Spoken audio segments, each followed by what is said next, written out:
How's it going, people? Welcome back to the channel and welcome back to the Forever Arsenal podcast. Hope you're all good. Hope you're all well. We're back the day after. I know the last couple of times you've been waiting for it to drop the next day straight after the result like usual, but it's been a bit delayed. This time around, we're bringing it to you live direct the morning after the night before the result 2-0 at the Emirates against Manchester United. And as you can see, we've got a full panel, not the usual panel. But I'm sure it's a change. The comment section, I love in seeing right now. As always, when it's Jordan the one being replaced. But big up Jordan. Last minute pull out last night, but he got the replacement in the bag. That's what I like to see. It's not I can't make it tomorrow morning. Find a replacement. It was I can't make it tomorrow morning. But Curtis Shaw TV is free. So Curtis, what are you telling me, bro? You good? Yeah, good to be here. Big up Jordan, man. Last time, he felt like I was firing shots at him. So I'm going to be respectful of him today. Big him up. At least you brought me on after a win as well because, Lee Judges says I'm miserable sometimes with Arsenal. So at least I can smile today. Tell them what he called us before we went live. Doom and gloom. That's what he called me. Doom and gloom up there, he said, But I'm smiling today. But maybe, we'll see how long it lasts. He fell just short of calling Curtis a piece of shit off there. I know. And it's only in the morning. I think that's just how he greets me. I don't know. It's with love. It's with love. Yeah. It is early, and I was talking about Cecil, so but I actually slipped up on the name. So Cecil's a piece of shit. Not Curtis. Okay. Yeah, I didn't actually say that. Well, but as we've gone down that route, why not? You know what I mean?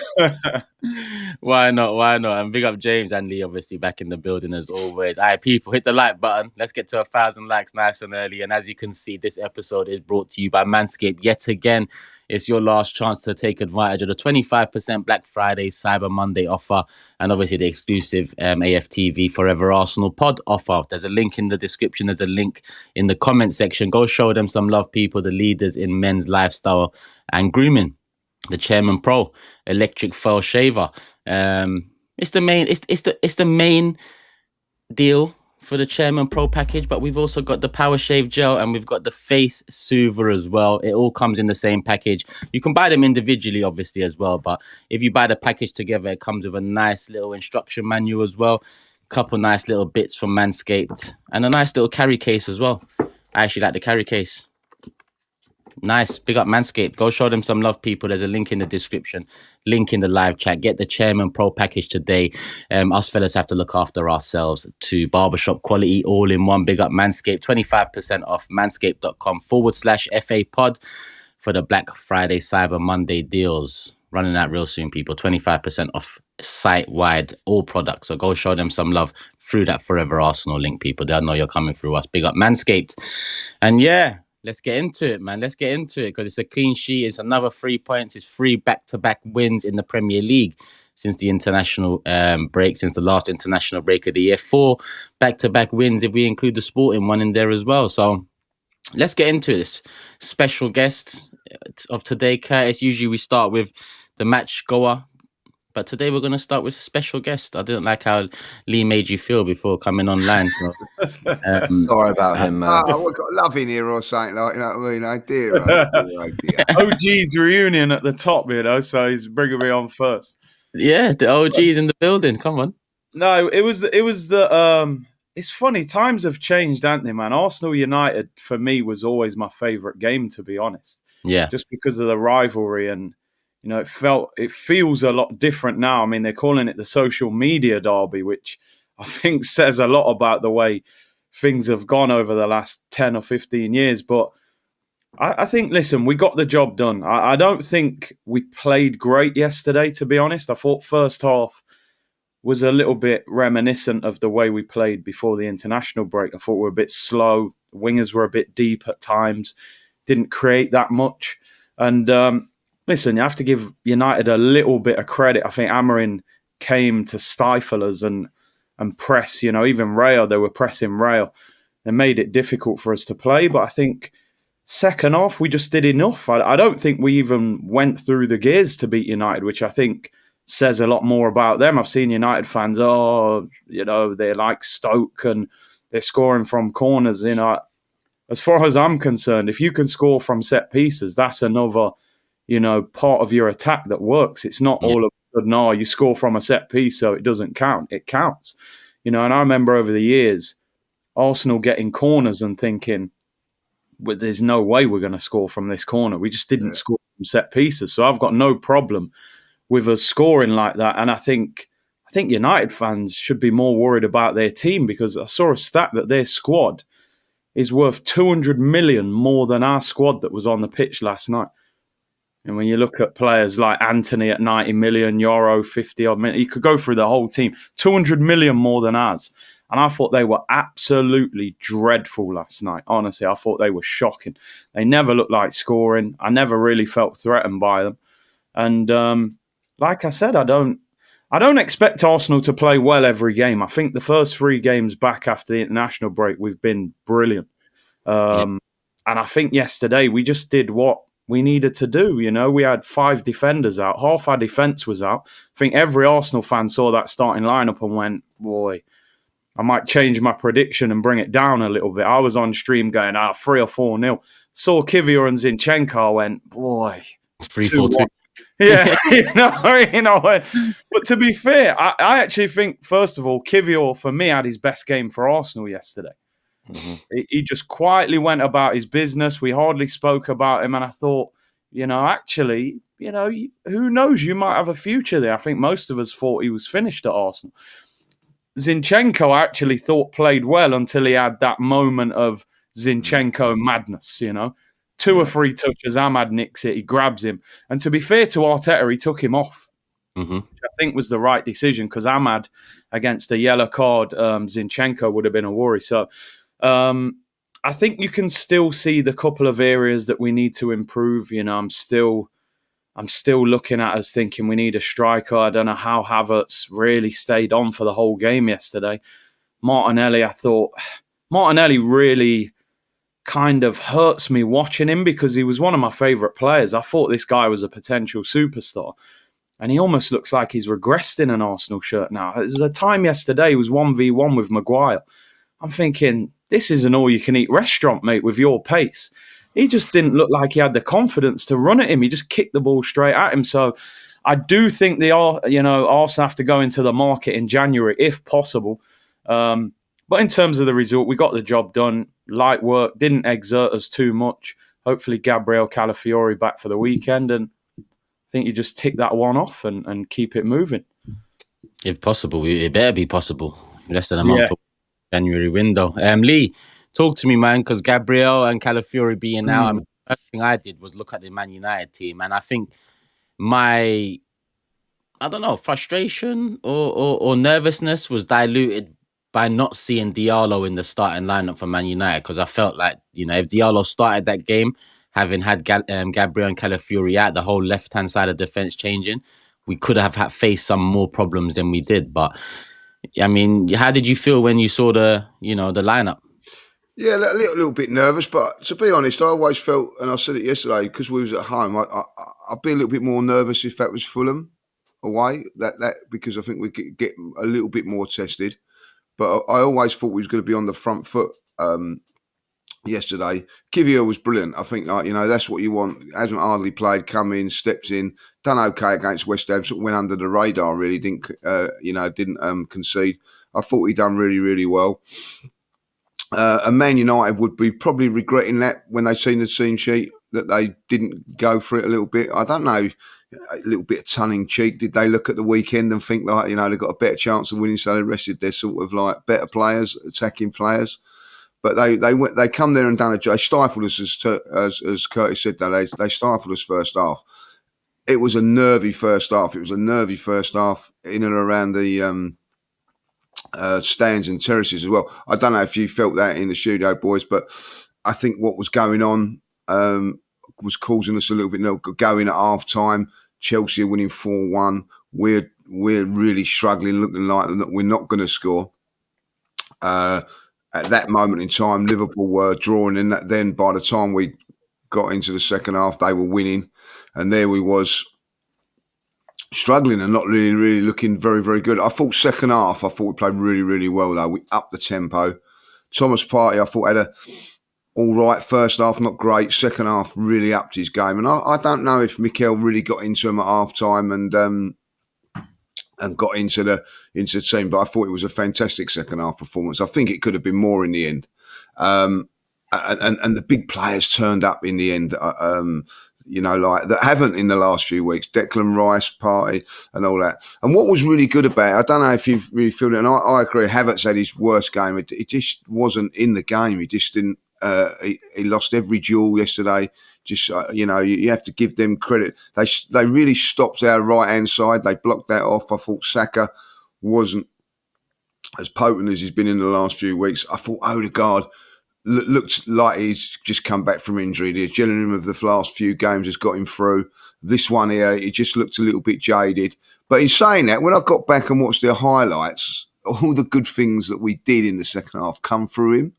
But I didn't think he had one of his better games. I think it's just, it was the whole side. I'm going to have to agree with, and I don't like, because that, not Curtis, but Jordan is always on at Martinelli. But I thought defensively he'd done his job. But in an attacking point of view, it wasn't great. I was watching the highlights of Match of the Day yesterday.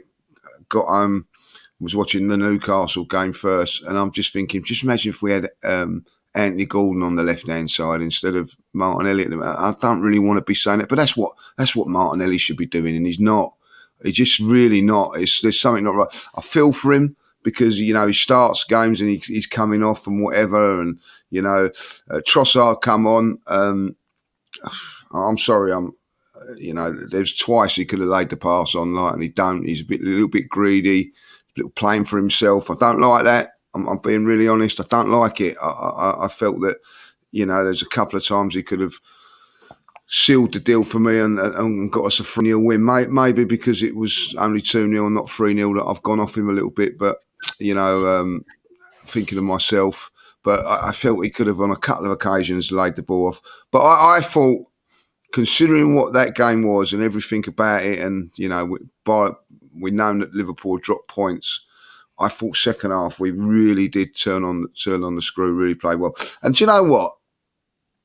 People starting to slag us off because of free kicks and all that, and corners, and lovely. You know what I mean? Like, it's unbelievable. Like, sometimes in a game of football, you can't break down a team that. By the way, we're getting stick, right, for our set pieces and corners, right. From a Man United team that come there and defended and looked for a draw after the first 10 minutes, but rather have a go at Arsenal for corners and that. If a team plays like that and you can't break it down, what a weapon to have is from the corners.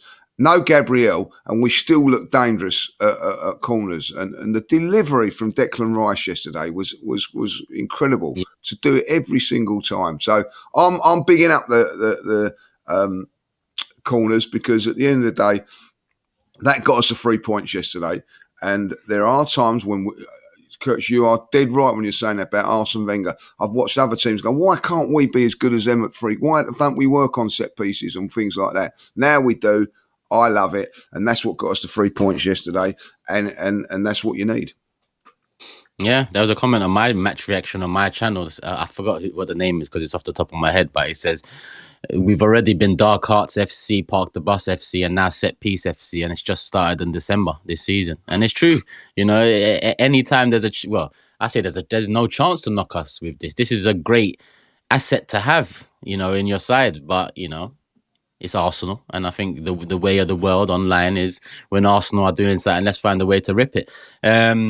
James, talk to me, man, because I remember Saeed saying to me before the game, I want to see Arsenal win it on the ground. We didn't. We won it from set pieces, and that was his narrative after, something about Stoke City.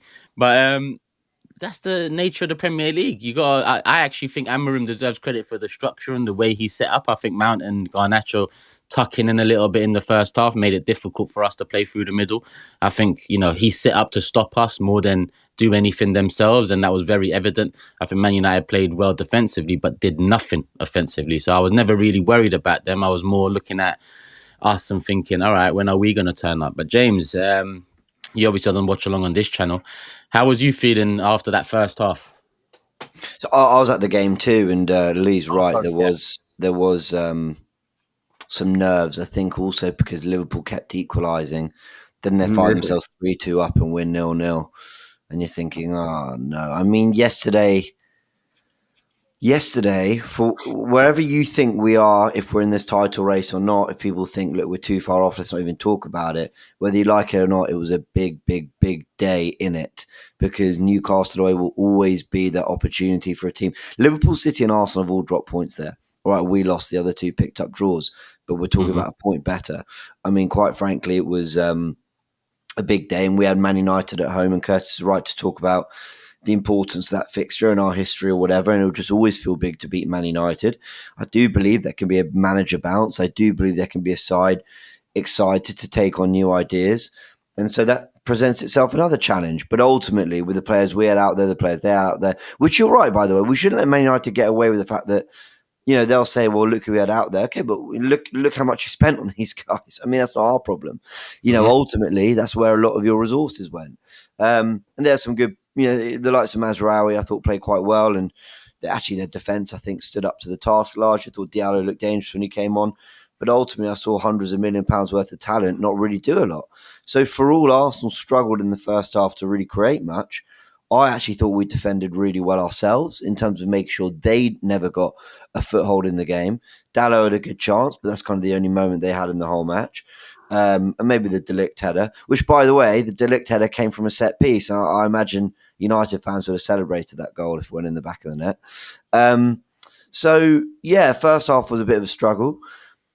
On this whole set piece thing, guys, I mean, you know, I think we all got to acknowledge that it is just one of those, it's just something fans are going to use, aren't they? It is just, oh no, they've won 4 games in a row.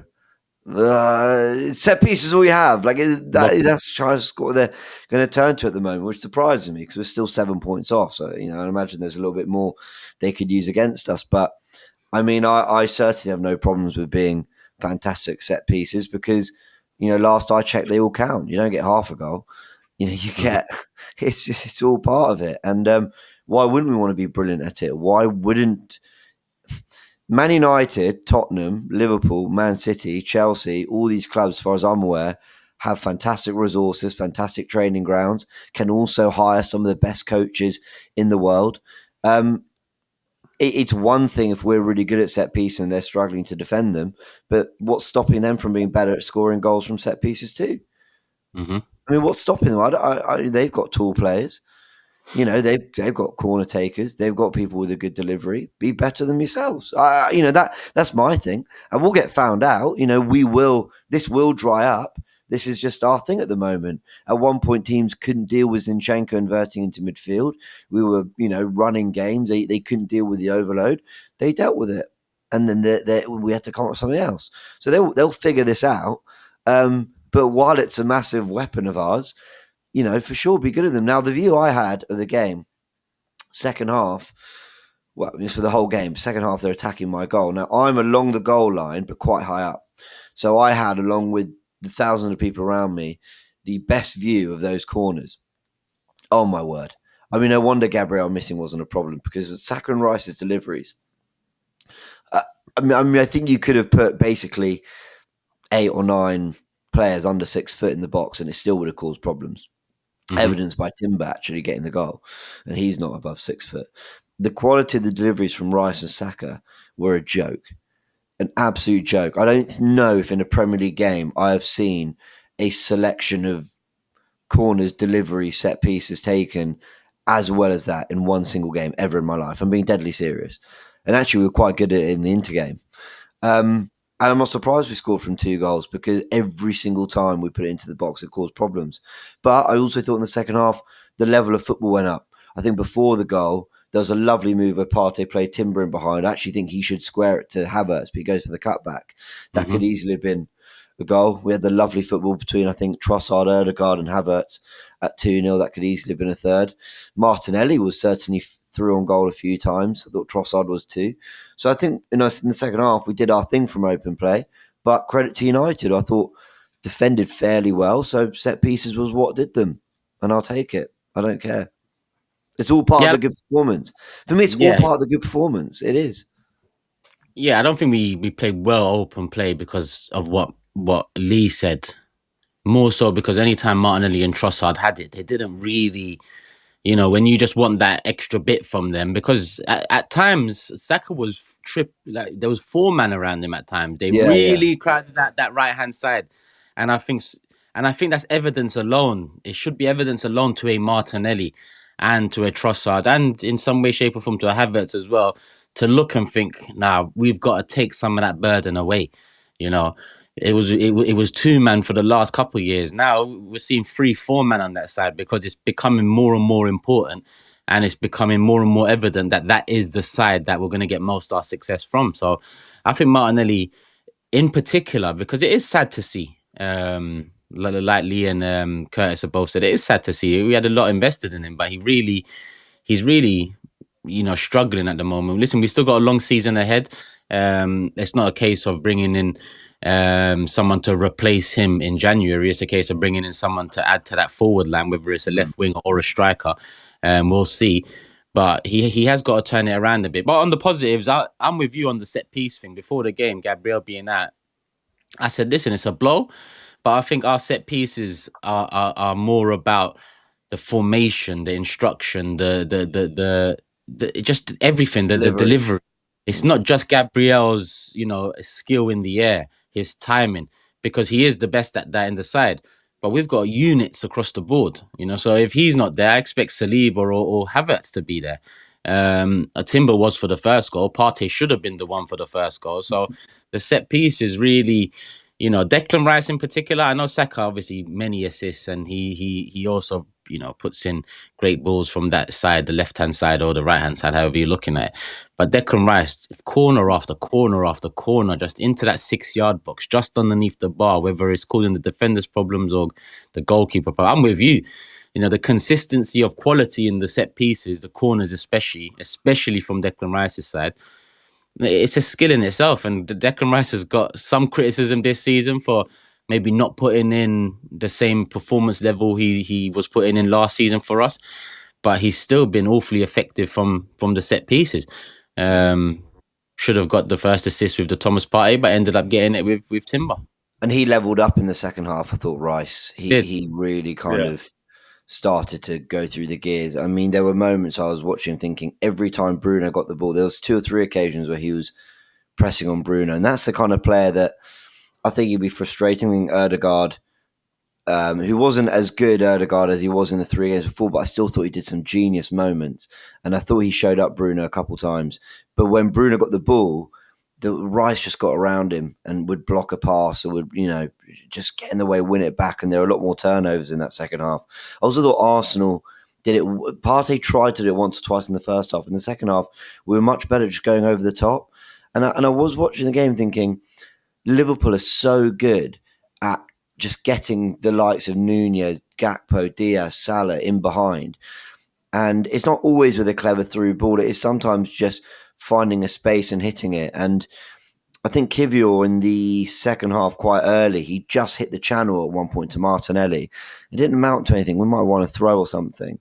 But it kind of set the tone for a second half in which we did try to go long. And later in the game, he pinged a brilliant ball over the top to Trossard. I do think there's little things like that I want to see more from Arsenal, because if you can't play through them and you're struggling to go around them, which is actually more what Arsenal try to do, you can go over them. And that's not just from set pieces. That's in open play as well, because we do still have pace in that front line. I mean, Havertz isn't slow. Saka certainly has got pace about him. Martinelli's got plenty to offer in that department. So, yeah, it was good to see Arsenal mix it up. And, narratives, people will pick their football cliches when they want them. And I think many people can say set piece FC. Others will say found a way. And I think Arsenal more than found a way yesterday. And I don't think anyone's sitting there going, well, Arsenal didn't really deserve it. They just got a bit lucky from a corner. You don't put in 8 out of 10 brilliant corners and just say it's lucky. Like, I think Arsenal deserved it for me. That's the good thing, James, for me. Like, that was the best thing about last night, sitting back and thinking about it.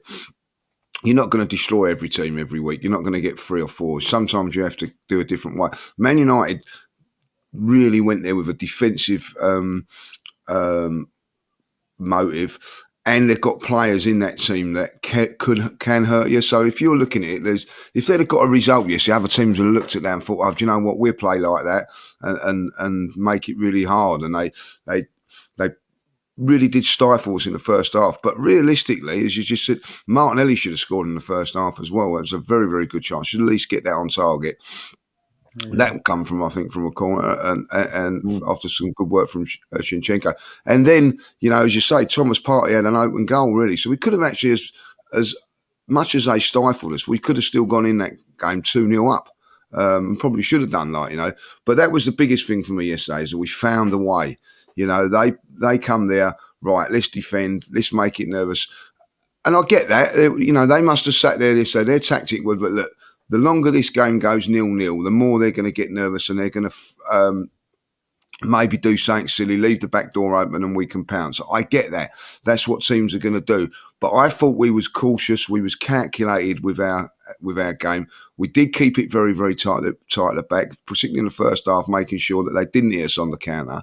And then we got the job done. So I think at the end of the day, there's many ways to skin a cat. And that was how we done it yesterday. And I thought we was really, really good. And that is the biggest thing for us. We're not going to go every game and be 3 or 4-0 up at half time or whatever. Sometimes you've got to dig in and make it. Teams are going to make it difficult for us. They are, and we've got to find a way. And that was what we did. And it was, I think, a good night. Would you say it was a good night all round with what happened apart from unbelievable? Unbelievable. Very good night, mate. I was doing the watch along. I'm sitting there when Salah scores, and I'm going. I'll be honest, like in my head, I was like, oh, God, it's over. Like these just won't stop scoring. And I'm like, we're 0-0 at the time. And then, Newcastle score, then we score. And you're going, we're back. This title race is on. Like that's how it's on edge it is. But people are trying to beat us with this set piece thing. And that's the only way you can score. I actually love the way that we found another way of scoring goals. Because you've seen over the last week, when our football clicks, we can rip teams apart. We've done that. Scored 5 goals in games, pretty football. Now we've got another way of scoring in a tight game. Like you said, United set up to frustrate us, and we had another way of scoring. One thing I would like to see is probably Arsenal shoot from outside the area a little bit more. I still think, especially there was a time in the first half, Odegaard went on a driving run.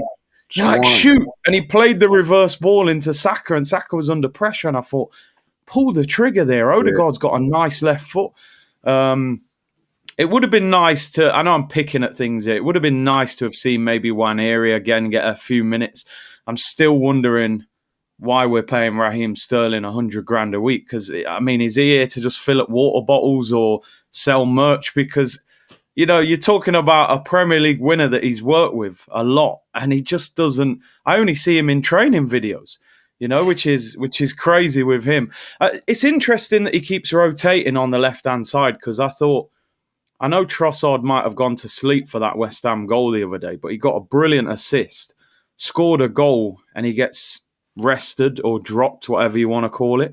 Saka doesn't seem to get that rotation on the right, where Trossard's just had a great game. He comes out. Maybe Arteta was thinking with 3 at the back, Martinelli's pace will get down the side of them and cause them problems. But it is interesting that he keeps kind of rotating on that left-hand side. But do you think it's horses for courses a little bit, Curtis? Because maybe. I think, Martinelli, once again, I know people are going to be so bored and screaming at their phones watching this when I say this, but on the ball, I was disappointed by Martinelli, but the amount he got back to track that wing back, I don't think Trossard would have done work. So I feel like maybe that's what Arteta was looking for there. And especially with Zinchenko coming in, he might have thought, I need Martinelli's work rate to support him. And like you said, listen, it ain't easy playing on the wing for Arsenal. You have got to put a real shift in defensively. So when you get the ball going forward, it's probably not easy, but you want that old Martinelli back that looked like he could just go past anybody. And listen, confidence is easy to lose and hard to gain. And at the moment, he looks short of confidence. So maybe we've got to persevere with the two of them, really, and pick and choose each game. But it must also be frustrating for the pair of them. I know I've had a go at Trossard there, and fairness to, it must be frustrating, and they know that one game they're going to play, one game they're not. On the right hand side, I'm not having that seems to be like, never going to take Saka off, even like we're winning comfortably at times they don't. But that game was still in the balance when he makes those changes, and takes off Martinelli. And I think for Martinelli, he always knows that he might start a game, he's never going to finish it. I don't know how many games he has actually finished, not that many. It'd be really interesting to see how many he has finished. But I know, I agree with you, James. It was on 3 occasions that he helped out Zinchenko back there. And no one's going to see that, and I get that, But for me, I actually did really look at it yesterday, and I thought, right, come on. There was one in the first half. I think it was the first couple of minutes. He's one-on-one, and that might have been from that Kivior one you were talking about. And he's just got to take. If he takes on the man there, beats him, he's in on goal. Yeah, and he didn't do it. Oh, come on, you've got to be better in that. If that was Saka in that position, I think he would have gone past the player, And that's what he's got to get into his game. And then I'm watching other players like Anthony Gordon yesterday ripping Liverpool apart. And you said that last week, Turkish. It did make me think. Imagine if you had that on the left hand side, or someone, or Martinelli 2 seasons ago doing that, and then the right hand side doing it as well. I felt they done well to nullify the right hand side yesterday. I thought that they done that well. You know what's funny?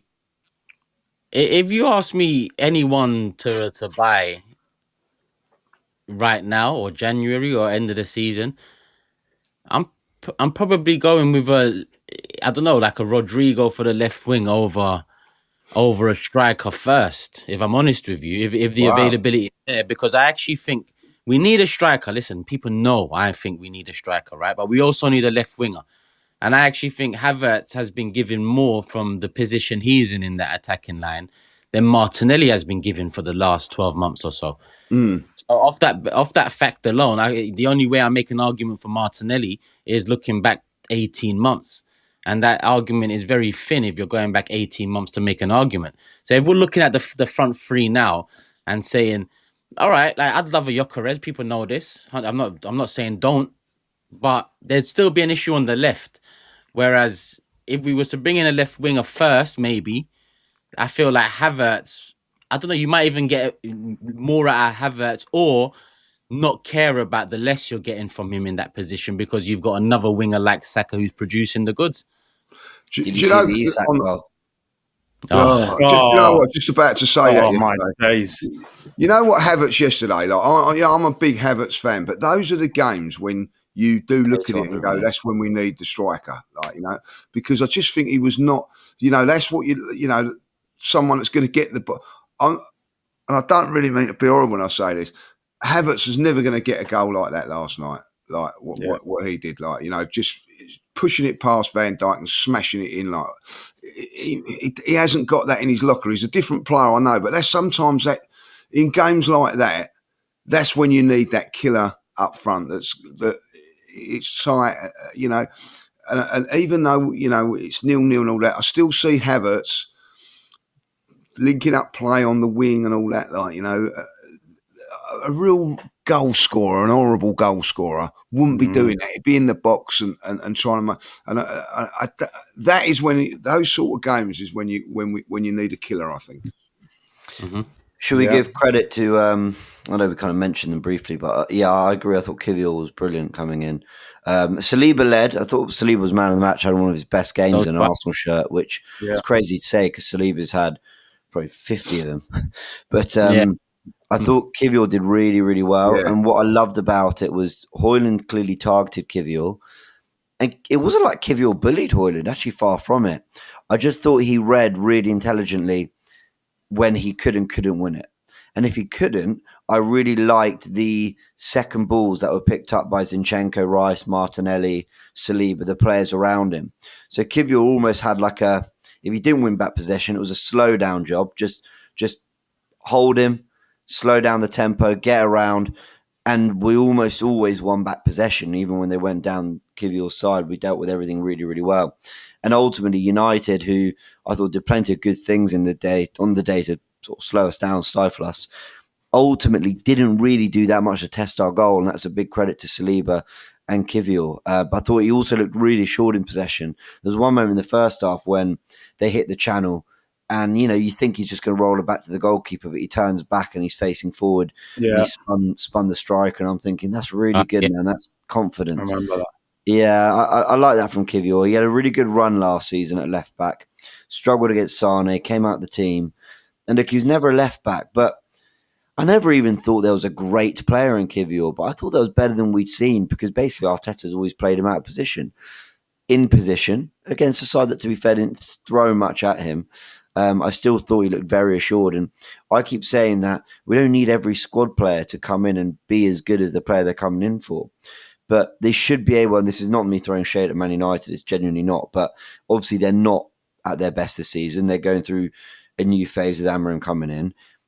I expect most squad members to be able to come in, and basically anyone 8th and below, they should more than hold their own. And Kivior did that, and United will get better, and they'll claw themselves back into those, into that cluster of better teams. But as a general principle against most teams in the Premier League, Kivior, Zinchenko, I also thought did well up until that yellow card where it was a bit of a bad moment for him. I expect most players to come in and do a job, and Jorginho against West Ham, Kivior in this game, they've done that, so fair play. I tell you something, for me, Arsenal now, I think, need to renegotiate with Saliba, because Saliba's got 2.5 years left on that deal. And I watched a bit of that Real Madrid game last night. Their defence is shocking at the moment. And all they're talking about is addressing that defence in the summer. I think obviously they want Trent and so on. Militao's out for 10 months. So Trent 2.5 years. Defence, though. Trent ain't really addressing the defence, though, is well, it? Well, no, not defensively. No, he'll more do it on the ball. For me, I mean, Saliba and Lee, obviously you've watched Arsenal for longer, but Saliba for me is one of the best centre-backs that I've seen play for Arsenal. And I mean, like, ever. If you're talking, Tony Adams and probably Sol Campbell for me are the top two. But this guy Saliba's just on another planet. I think you're talking, along with Van Dijk, the best centre-back in the world. So I'd be giving him a new contract if they can. He was class. Yeah, I mean, Kivior was very good. He was very good. There was that moment, though, if Dalot bangs that bottom left, but 2-0. But Saliba, I think we're often debating Saliba and Gabriel. And Gabriel is class, but honestly, Saliba's cut from a different cloth. Like, there's just something that's, it's nothing against the Gabriel. Gabriel is still, he's still cold. He's a vital part of this partnership. He gets the best out of Saliba and vice versa. But he's a Rolls Royce at this age, so young. So you can only imagine how good he's going to continue to be. He's been team of the season his first 3 years in the league. Come on, man. He just growing and growing and growing. And remember when we lost him a couple of years ago, how we crumbled. Yeah. Now, I'm not saying we are in the same position squad-wise now, but Gabriel was a big loss last night, both defensively and offensively, as you know.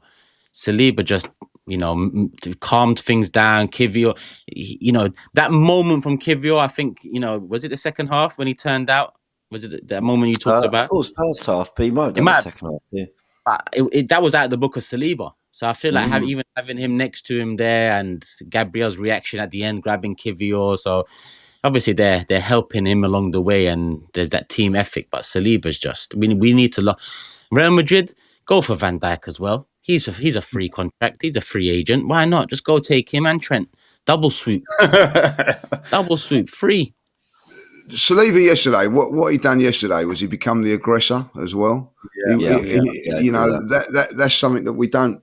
It's always Gabriel's the aggressor, and but yesterday it was like, right, I've got to be the aggressor, and that's what he was. But then he still had that calm collectiveness, and I thought even in the first half he was the one driving us on and everything like that. Now listen, you talk about Tony Adams, he's an unbelievable leader, and Martin Keown, you can go into Sol Campbell, Steve Boulder, even go back to David O'Leary's class central defenders, all in that sort of. I haven't seen anybody better at his age.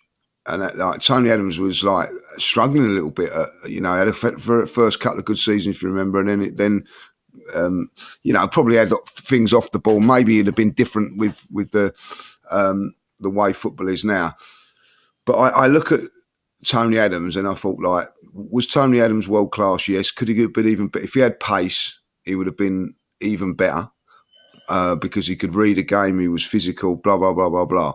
With Saliba, I don't see a weakness in his game. I don't see a weakness. He's got all the tools, you know what I mean? Like, you can look at Tony, Keown, you could say, was a little bit rash. You could even say that Sol Campbell wasn't as good on the ball as certain other players, blah, blah, blah.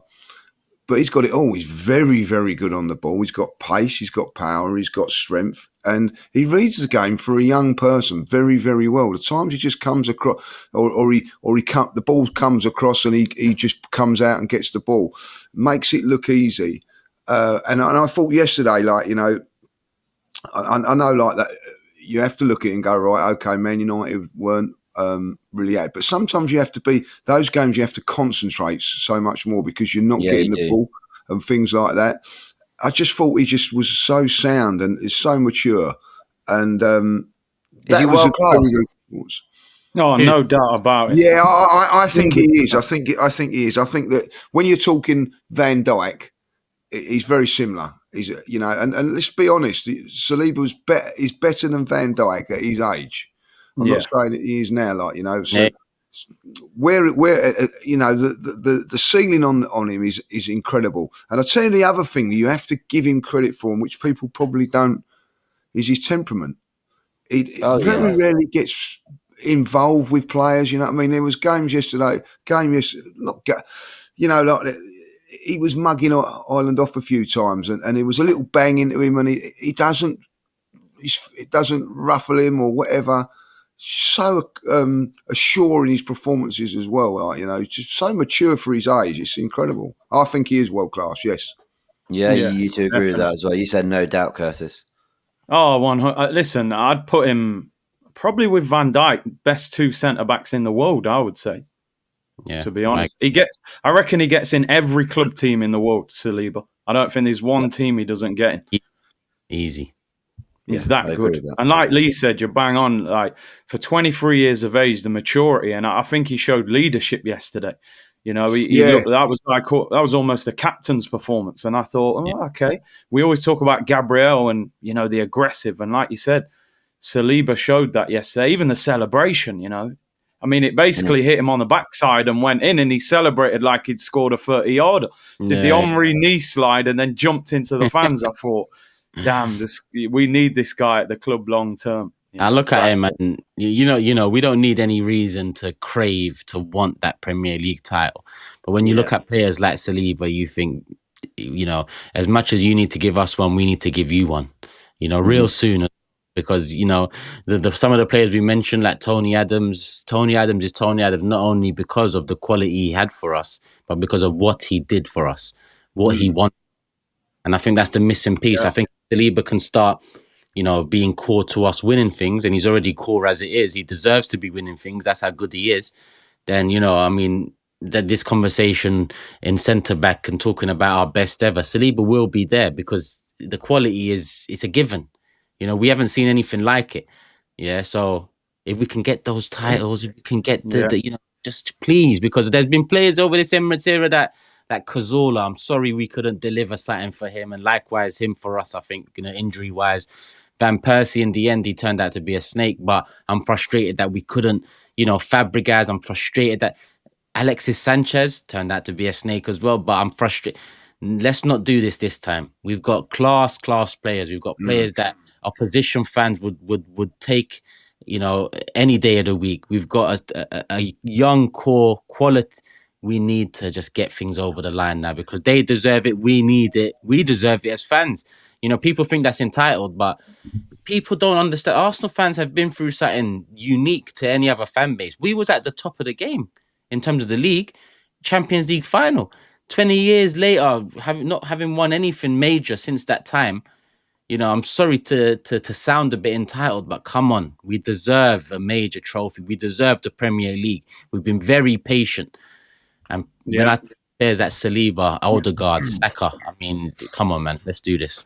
Do you know what? People think I moan a lot, and I probably do, about Arsenal and the situation. Why on earth would they possibly think? But do you know what? It's because we know you won't have this situation forever.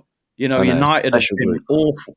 Chelsea have kind of fell off since winning the Champions League. You know, we've got some fantastic players. There will be a time where teams will start bothering us. You know, we haven't been bothered the last few years. Nobody's made offers for players.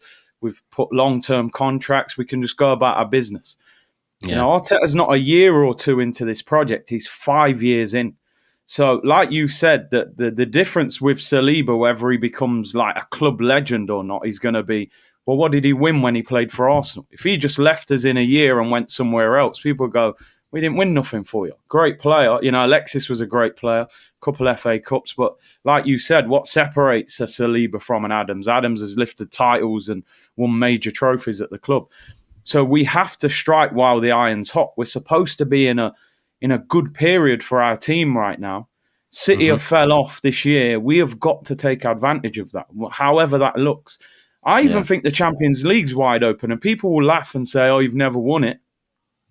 But Madrid are struggling, City are struggling. Anything can happen over 2 legs. So we've got to try and win something major this year. And honestly, and I know we always go back to it, I'm looking at this ownership in January because, listen, I've criticised the manager a lot, but if you don't give him the tools to do his job properly, there's only so much he can do. And I don't believe that summer transfer window pushed the team on enough. So I think they've got to address it and say, look, we're 7 points behind Liverpool now. Liverpool don't often spend big money in January. I know they have at times with Van Dijk, but not on a regular basis. Bring in a difference maker in January. Give that team a boost. Give Arteta a different option. Because like you said now, teams are putting 2 or 3 players on Saka, and because they know it's Saka and it's Timber and Ben White if he's there. So it's like they're giving that left-hand side, go on, you go 1v1 because we don't think you're going to hurt us that much down that side. If you've got a Kvara or a Leao or somebody crazy on that left-hand side, they can't do that. Or the striker. So I'm looking at the Kroenke saying you've got to give Arteta something in January. Otherwise, you know. Yeah. I know we need to move on. I just want to quickly shout out David Raya, who I thought was tremendous again. That's it. You're right. You're right. Yeah, everything. Distribution's gone up a level this year. His whether he's spraying it out to the fullback, whether he's playing it infield, thought he did that really well against West Ham in particular. I think his composure. There are a few times where he was really baiting the United press, and I thought, oh no, but he just always timed it. He'll get one of them wrong, guys. There'll be one this season where he gets it wrong. That's the nature of asking your goalkeeper to do it. Even the very best, and Edison and Allison have got those wrong at times. But at the moment, he's, you know, I criticise a lot of the summer 2023 window, let alone summer 2024, in terms of the resources, the money spent, and what the money went towards in terms of what we missed out on, like a Mohamed Kudus or whatever. But the David Raya upgrade on Ramsdale, for me, was always like, did we spend 30 million to basically not improve that position? But it is a £30 million improvement, however you want to quantify. I mean, I think he is a significantly better goalkeeper now. Shot stopper, different question. Ramsdale I thought was superb from a shot stopping perspective. I liked his distribution at times. I'm not trying to shit on Ramsdale when I say this. So I think he's a really good goalkeeper. But I think there's also a calm and a temperament with David Raya. And now he's also pulling out the big moments. I mean, you can already make a little bit of a highlight reel of sort of Raya's big saves. And we wanted that this season because I think last season I can count 1 or 2 big moments. Already this season I'm looking at Atalanta. I'm looking at, I think there was one in the North London derby. There's definitely one Wolves at home. There's definitely a couple at Villa. This one as well, that save from De Ligt. And you're going fair play because you need your goalkeeper sometimes to bail you out. You just do. You need bailouts, and your goalkeeper, set pieces, a goal scorer like Salah for Liverpool. You need that if you're a top team. Yeah. Listen, even Sporting, we was so dominant in that game. He makes 2 unbelievable saves in that game. Yeah, he did make some really good saves. I've got to say, got it wrong. I didn't like the way Arsenal. While James was talking, every now and then I just looked at Lee. I thought, I wonder if Lee's going to say anything. No, I've got I don't like the way they done it. I never agree with that. I felt it was wrong the way that they done it. But why? Yeah, I was going to say, what do you think was wrong? Because Leno, didn't they do the same to Leno well, with I Ramsey? think, maybe. I felt he's had a wonderful season for Arsenal. Just tell them the truth, man. You sit next to his dad and his. No. I felt that he'd had a wonderful season, and they brought him in. I did think it was unnecessary, and I thought it put a little bit too much pressure on both of them, if I'll be honest. And I felt that if he was going to do it, especially after him signing a big contract 2 months before that, maybe they should have done it early. But in saying that, it's been the right decision. And I felt that it wasn't good for Ramsdale last season. I don't think it was good for Raya last season. Soon as Ramsdale's gone, look at the improvement in Raya. It must have been awkward in the training ground and things like that. Come on, I don't think that it wasn't. Now that you know who's the number one, you know what's going on, and I just think that it's just and I just think Raya has gone up a level. He really has just gone up a level. No coincidence that he's playing for Spain now as well. I know Simon's injured, but for me, I think he's really improved that. But I do think there is an assurance from the defence side of it as well. They can play. There was 2 or 3 occasions when the ball went back yesterday, and for bad touch, and Man United were in on him, and he just controlled it like he was a ball playing central defender and played it out wide and all that, and there's no panic in me with him, and so even his sweep. So again. Yeah. Even his sweeping yesterday 3 times, I counted. Yeah, I've got to say, and I do think because the pressure of Ramsdale not being there has helped, and hopefully, but that. Listen, we could actually have this conversation going forward with Ben White and Timber. But it's a difference because you could put Timber out to the left, or with the goalkeepers, it's a completely different scenario, and I think that is the thing. It's always different for outfield players. I mean, when we were talking about Saliba there, and I agree, I think he's world class. I agree, starts for every team in the world. It's one of those where it's like, but is he? I still think he's kind of third to Ødegaard and Saka in terms of his importance to us, only because we're so stacked in that area. I'm not surprised that Ben White had a really good game at centre-back against Liverpool. That's just like the amount of depth. But with Ødegaard and Saka, we rely on them so much to play our football. And ultimately, a side like Arsenal, who are going for trophies, they will be looked at for their ability to score goals. That the task will be more than ever to break teams down and find the goals. That's where people are trying to stifle us. So, yeah, and Timber and White, who you mentioned there, I mean, Timber, he looks like he's going to hold on to that right back spot if he stays fit most of the season. But I want to see Arteta be able to go, William Saliba, you're unbelievable, but you can sit this one out. We need you for Madrid on Wednesday. And White play centre back, and I imagine us not skip a beat. If White was fit yesterday, I think Timber would have played left back. If I'm honest, I think so. Yeah, I think he would have. I agree with that. That just shows, it's not just, one position he's kind of set there for. I mean, the more the merrier, I just wish that attack had as many options as our defense does, and maybe it's about getting that up to scratch. Well, I say maybe, it definitely is. We're going to have to keep it moving considering time. 54 minutes we've spent on United, 2-0, 3 points in the bag. Just one word on Chelsea. Is there? Are you lot considering them right now? Is it 100%? 100%. Don't kid on all their fans saying that they ain't in the chair. Listen, as good as it was last night, we dropped a place. They've just gone and spanked Southampton 5-1. Right? Liverpool should have lost that game. You know what I mean? And they've gone and made it easy. So, all these Chelsea fans, we're not in a title race and manager and all that. You want to keep yourselves under the radar. Perfect scenario today is Bournemouth win today and Spurs get something on the weekend. That's what that would then cap off a good week if we can get the result against Fulham. But yeah, they're definitely in it. And with the squad that they've got, Two right there in it. Two Mm-hmm. right there in it, like, you know what I mean? They've got an unbelievable squad. And also, don't write out the fact that they ain't playing midweek games. You know what I mean? They're playing a conference where they can rest who they like. You know, next week after Fulham, we have got a difficult game against Monaco. So have Liverpool. So have Manchester City, and that is one of the reasons that they shouldn't be written out like. But let's hope that they do, and let's hope that their fans get their wish and they don't challenge for the title.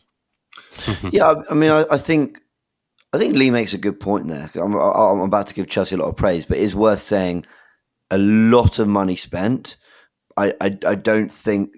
I think this should be the requirement to a degree, but you also got to take into account that they invested in a lot of young players. They got a manager who's only in his second. He's only in his second full season of being a manager himself in Enzo Maresca.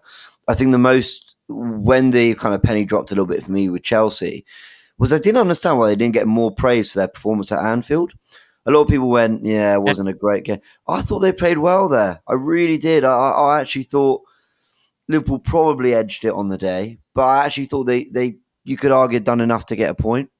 And they played some really, really good football. And I think the use of his players, the use of the squad is getting something out of end zone midfield. Palmer continues to pick up on the form from last season and is brilliant. Jackson is finding goals. And they've just got talent all over the pitch. I mean, I think if there's one thing they've got that we don't, you could argue they've got more kind of like, I don't want to say match winners, but like Neto can do something out of nothing. Felix can do something out of nothing. Palmer can do something out of nothing. And I think they've got those players that can do that. If Caicedo isn't playing, they can play Lavia, or hell, they can play both. They've got real options there, Chelsea. So you absolutely don't rule them out. When I've just looked at their fixtures briefly, they go to Tottenham this weekend. Look, you don't know what you're going to get from Tottenham. Tottenham could win that game 4-0 or lose it 4-0. I'm deadly serious. I mean, I wouldn't know where to sort of place my hopes on that one. But after that, that one's more on Chelsea. If Chelsea win that one, then I'm looking at them a bit different, because away Tottenham, there's always that. If they lose it between those two, it's a big rivalry. That they've then got Brentford at home, Everton away, Fulham at home, Ipswich away, Palace away, Bournemouth at home, Wolves at home, and then Man City away on the 25th of Jan. Guys, I think if they come through Tottenham, I think they could be within a few points of Liverpool come the end of January before they play City away. I mean, and that might sound a bit dramatic, because obviously Liverpool are thinking this time, they've dropped points at Newcastle now. Of course, we're hoping for it ourselves. But they've got Spurs away themselves, West Ham away, Everton away, all before the end of December. If Chelsea do their job, I think by the end of Jan, they could easily be in that conversation. And hell, do they have money to spend in January? Probably. Yeah. So listen, you're in the race until you're out of it, and at the moment they're in it. They're top scorers in the league as well. I think Maresca's done a good job, to be honest. Quietly, I know they've spent a lot of money, so you expect it, but there was carnage there in the summer, and he's calmed it down real quick. Move players on. Do I expect them to win the league? Probably not. I still don't think their goalkeeper's good enough. Still not totally convinced about Jackson up front, although he has improved. But like James said, when you got players like Palmer and Neto and these guys, and Kunku came in last night, played really well. He's a player I've always rated. They could be having their 22-23 season, or 21-22, where you didn't expect anything. Halfway through the you're looking at them in a good position, and then that season sets the foundation for all the expectation in the next couple, which is go win the title, because that's been up. And they go about it differently. But if we go about it with the metric they use, we've been patient, trust the process. They've spent money, and it's manager come in and do it now. Because I don't think a lot of people looked at Poch last year and said terrible job. They looked at it, especially towards the end, and said, all right, there's a little platform to build on. The club said, You didn't get close. There wasn't a sniff in terms of the big bag. So So if we're going by their metric, then they should be doing this. They should be doing it. But yeah, we all know football don't work like that, especially modern day. Fulham away Sunday. What is it? The homecoming of Smith Rowe, the homecoming of Iwobi and Reece Nelson, who I believe ain't happy with the amount of minutes he's getting, but that's just a side note. But not going to be easy. Well, I'd read something 2 days ago about he is maybe entertaining a return because he's not happy with the minutes. So I don't know if that's Arsenal's side or his side or whatever. But I'd take him back. The way we're using Raheem Sterling and the way he's playing, I'd take Nelson back. I'm not even joking. If we're not signing anyone in January, yeah, please. Like a new signing, Reece. No, a Wenger special. I don't think Nelson's eligible, is he? I'm sure he's not allowed to play. No. Oh, no, yeah. Yeah, but yeah, Leno, Iwobi, Smith Rowe. Yeah. Listen, especially Smith Rowe, he's going to have a lot of motivation. You know, you play football at any level, your former club, you are a bit extra fired up for that, especially the way Smith Rowe got pushed out of the door. You could argue this, without being disrespectful, this is probably a harder game than Man United, to be honest.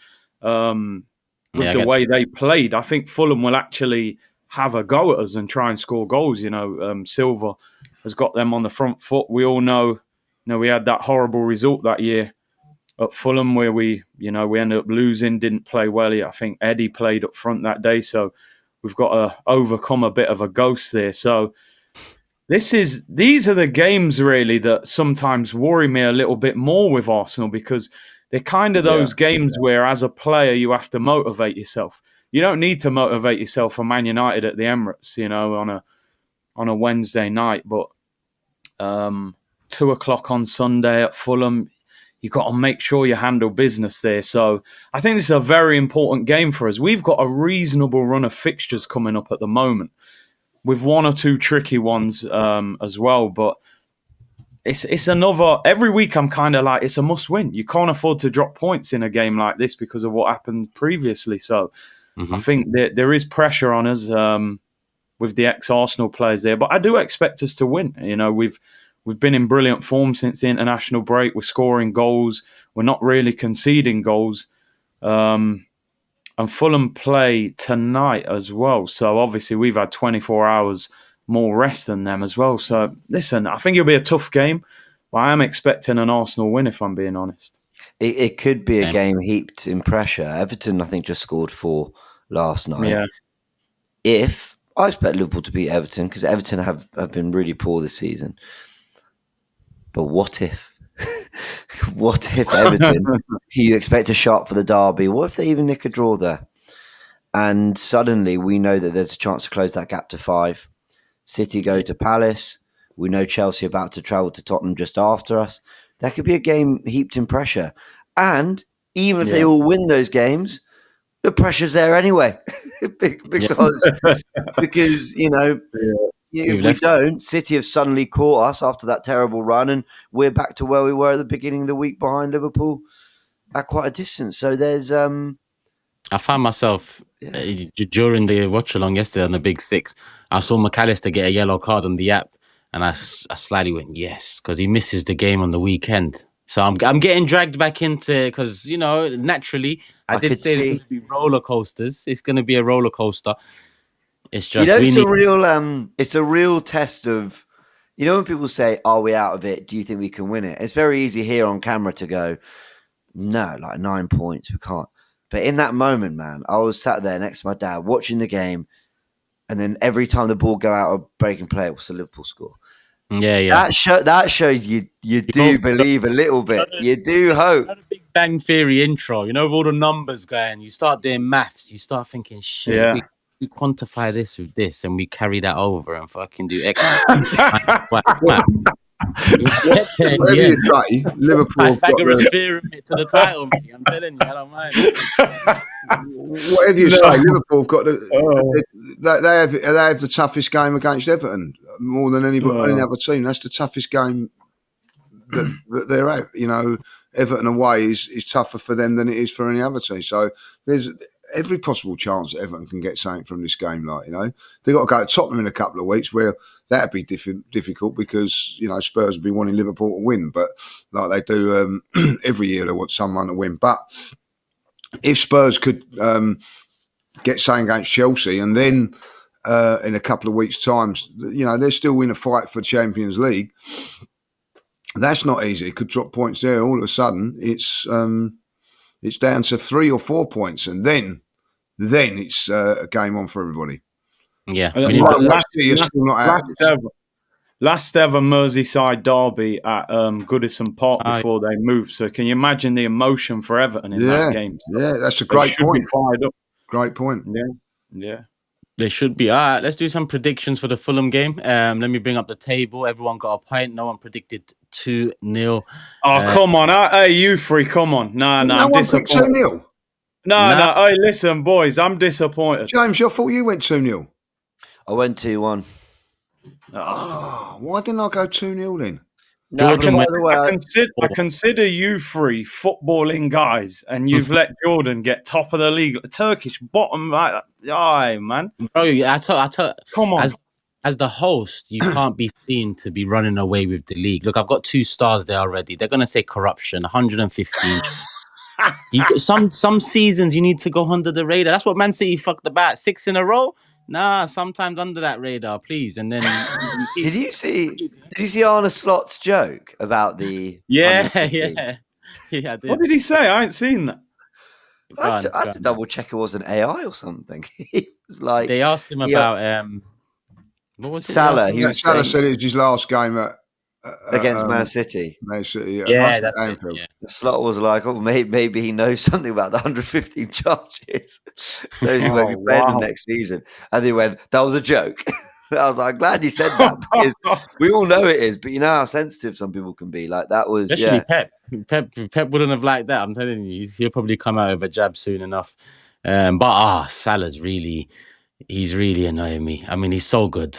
I don't want to get into it now, but when that third goal went in for Liverpool, I'm thinking he's done it again, has he?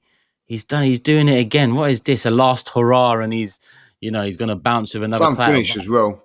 Finish. The turn. There is. I mean, again, it goes back to narratives. I totally agree that the idea of Arne Slot walking in and winning a title before Arteta is unacceptable. The idea of Mo Salah and Virgil van Dijk, 2 Premier League greats, being part of a very good Liverpool side winning the title doesn't seem that strange. I mean, these are 2 of the best to ever do it in the Premier League.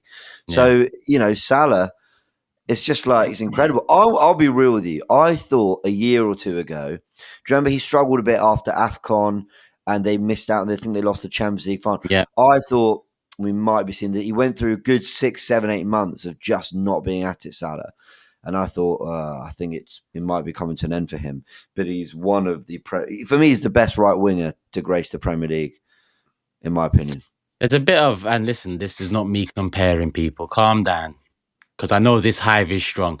But Ronaldo has that work ethic off the pitch where he just strives to continue being great. I think you're right. During that period with Salah, it looked like his trajectory was on the down. But he just changed something up last couple of years. He's getting more assists. His passing is better. Sorry, Lee's got to go. What you got to go for? What are you doing today? Invincibles. I've got to get the 10 o'clock train. Come on. Don't ever rush this podcast for Invincibles again. That trap. This is the top podcast on this channel. You're trying to rush it. No, I've just got a train to catch. That's all. Mate. I have to catch the train. What Invincibles? I shall say that the Turkish has deliberately kept me late. You know what I mean? So tell the Don and your mate Julian I kept you. But let's get the predictions in that. Jordan hasn't. Well, I haven't asked him. I was about to say he hasn't sent it. And if he hasn't sent it, that's got to be deductions. He ain't involved. Usually you're his man. If you're the one saying it, who am I? He's got to send in it. Well, he's got time to send it in before. He's got to send it in before. Before what? He's got to send it in before. Yeah, okay. Well, no, he should be sending it in now because he knows what we've got. But he should be. I'll message him now whilst we're here, see if I can get it. He said he's on the way to Manchester, so hopefully he's active and not sleeping en route. This the other thing is we can give him a prediction. 10-0 to the Arsenal. Yeah, let's put it up there. I tell you what, but then he's going to get a point if Arsenal win it. Maybe yeah. 10-10. Back. Let's say 10-10. Yeah, you're back. You're back. So I just saw your message. Cool. 2-1 Arsenal. Sorry, internet's having some up a bit today. What'd you say, James? 2-1. 2-1. Yeah, I've got your message there. Cool. Lee? 2-0. 2-0. Okay. 2-1, 2-0. I'm gonna go 3-1. 3-1. Yeah. Back to basics. Curtis, what are you gonna go for? I'll go 1-0.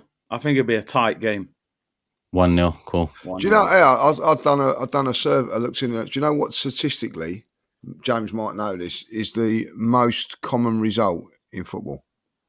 Statistically, 2-1, No idea. 3-1. No, you're wrong. 1-1. Well done, Curtis. Is it 1-1? Yeah. 1-1 is the most score. Yeah. That's interesting. Wow. Yeah, interesting. Yeah.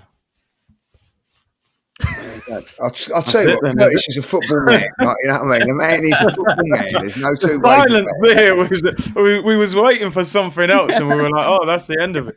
Yeah. Well, I thought we were going to say 4-2 or something. We were like, wow, No, really? I would never have thought it was 1-1. I would never have thought it was. I'm with you.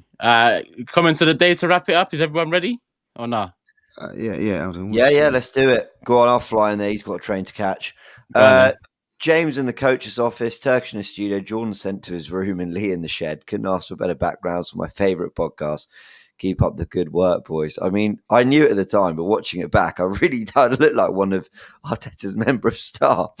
You know, they have the one-on-one sit-downs with players, and he's going, Ben White, you're one of the best duel winners in the world, man. You are, honestly, you could be one of the best. You know, and he's giving them the whole spiel. So, yeah, Mikel, you know, if there's a job going, I've got the attire. Just lacking everything else.